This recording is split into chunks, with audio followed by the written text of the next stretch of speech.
আপনারা আমার ভিডিও দেখেন, লাইক করেন, কিন্তু সাবস্ক্রাইব করতে ভুলে যান। প্লিজ প্লিজ একবার সাবস্ক্রাইবের বোতামটা টিপে দিন।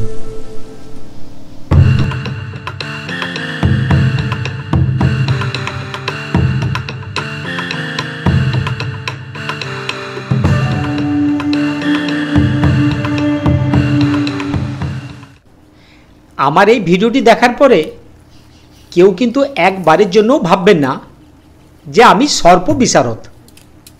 আসলে এই বন্যপ্রাণীদের আশেপাশে থাকতে থাকতে দীর্ঘদিন ধরে আমার কিছু বেসিক ধারণা হয়ে গেছে, তারই পরিপ্রেক্ষিতে আমার এই ভিডিওটি।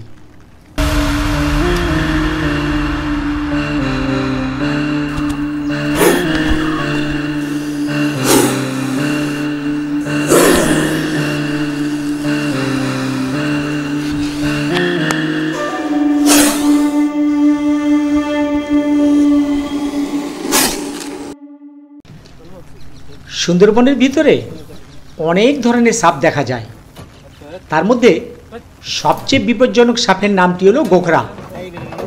আর এই সাপটিকেই আজ উদ্ধার করে নিয়ে আসা হয়েছে পার্শ্ববর্তী গ্রাম থেকে।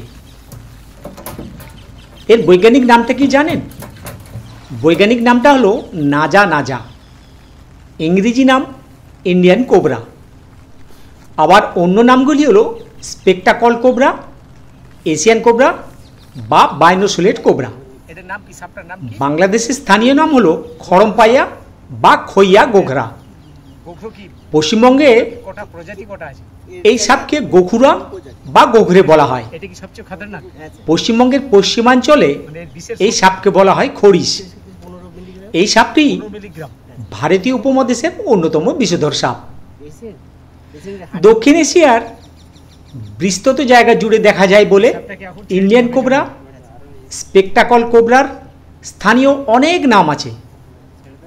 তবে সব নামগুলোই কিন্তু প্রথম অক্ষরটি হলো নাগ।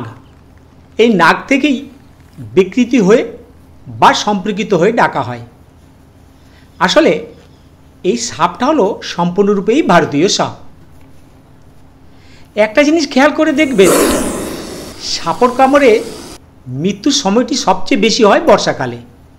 কারণটা কি জানেন?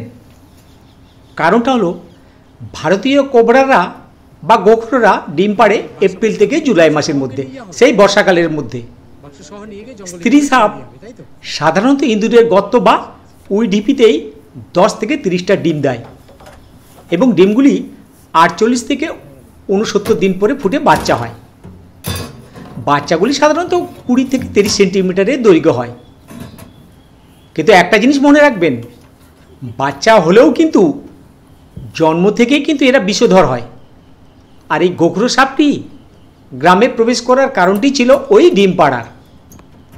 জঙ্গলের মধ্যে তো কোনো উইডিপি নেই আর ইঁদুরের গর্তও নেই। সাধারণত জঙ্গলের আশেপাশে গ্রামেই সেগুলো থাকে, আর সেই কারণেই বর্ষাকালে তারা ওই সুন্দরবনের আশেপাশের গ্রামে প্রবেশ করে থাকে।